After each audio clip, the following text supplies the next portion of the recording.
Actually কিছুমান সময়ত মানে শব্দই লগত নিদিয়ে মানে শব্দ কি ক'ম ভাবি নাপাওঁ। দীপক শৰ্মা তেওঁ একদম আৰম্ভণিতে তেওঁ নলবাৰীৰ পৰা বাঢ়ি শিকিবলৈ অহা গোটেই সেই প্ৰক্ৰিয়াটো জানো, কাৰণ মোৰ দেউতা প্ৰভাত শৰ্মা তেখেতৰ গুৰু আছিল।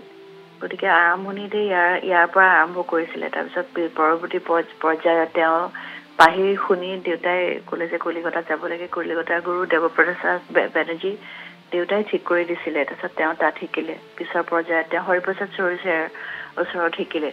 গতিকে সেই গোটেই সময়ছোৱাত মানে তেওঁ সেই স্কুলৰ সেই সময়ছোৱাৰ পৰা আমি যেতিয়া স্কুলত পঢ়োঁ তেতিয়াই তেওঁৰ বাহিৰ ফুক আমাৰ ঘৰত শুনো, কাৰণ ইয়াতে বজাই থাকে। আৰু ক্লাছ হোৱাৰ পিছতো তেওঁ বহুত সময়লৈ বজাই থাকে, মানে একদম মগ্ন হৈ।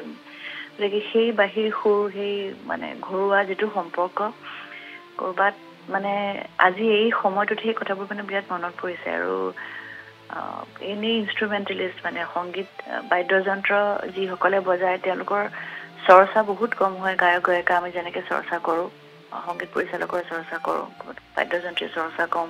কিন্তু তেনে সময়ত মানে তেওঁ এটা বেলেগ ধৰণে এটা বাটকটীয়াসকলৰ ভিতৰত দীপক শৰ্মা আছিলে। আৰু এইখিনি সময়ত আচলতে কি ক'ম ভাবিয়ে পোৱা নাই। মানে যিটো ফোক মানে ইমান কি বুলি কওঁ আৰু বহু বছৰ তেওঁ হৰিপ্ৰসাদ চৌধুৰীৰ লগতো বজাইছিলে।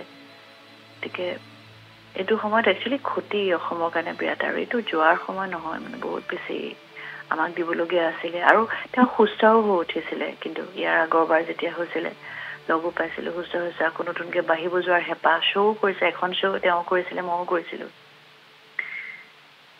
এইটো সময়ত শব্দবোৰ কি ক'ম ভাবিয়ে পোৱা নাই।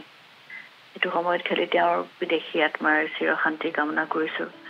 আৰু ঘৰৰ পৰিয়ালৰ প্ৰত্যেককে আচলতে এইটো সময়ত আমি আৱৰি ৰাখিব লাগে। তেওঁলোক ভগৱান সাহস হওক, সেইটোৱে বিচাৰিছোঁ। আৰু একচুৱেলি কিছুমান সময়ত মানে শব্দই লগত নিদিয়ে, মানে শব্দ কি ক'ম ভাবি নাপাওঁ।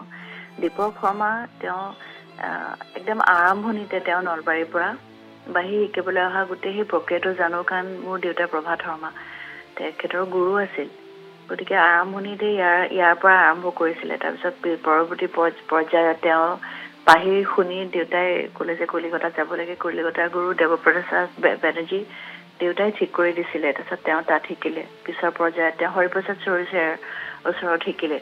গতিকে সেই গোটেই সময়ছোৱাত মানে তেওঁ সেই স্কুলৰ সেই সময়ছোৱাৰ পৰা আমি যেতিয়া স্কুলত পঢ়োঁ তেতিয়াই তেওঁৰ বাহিৰ ফুক আমাৰ ঘৰত শুনো, কাৰণ ইয়াতে বজাই থাকে। আৰু ক্লাছ হোৱাৰ পিছতো তেওঁ বহুত সময়লৈ বজাই থাকে, মানে একদম মগ্ন হৈ।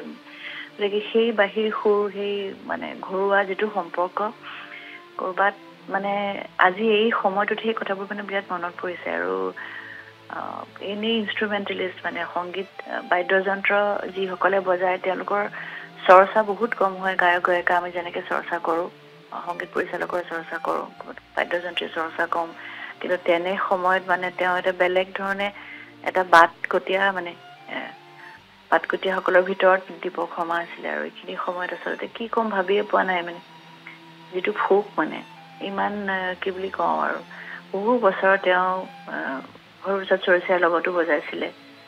গতিকে এইটো সময়ত একচুৱেলি ক্ষতি অসমৰ কাৰণে বিৰাট। আৰু এইটো যোৱাৰ সময় নহয়, মানে বহুত বেছি আমাক দিবলগীয়া আছিলে। আৰু তেওঁ সুস্থও হৈ উঠিছিলে। কিন্তু ইয়াৰ আগৰবাৰ যেতিয়া হৈছিলে লগো পাইছিলোঁ, সুস্থ হৈছে, আকৌ নতুনকৈ বাঢ়িব যোৱাৰ হেঁপাহ। শ্ব' কৰিছে, এখন শ্ব' তেওঁ কৰিছিলে, ময়ো কৰিছিলোঁ।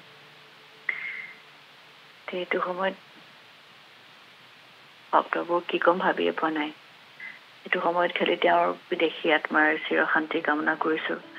আৰু ঘৰৰ পৰিয়ালৰ প্ৰত্যেককে আচলতে এইটো সময়ত আমি আৱৰি ৰাখিব লাগে। তেওঁলোক ভগৱান সাহস হওক, সেইটোৱে বিচাৰিছোঁ। আৰু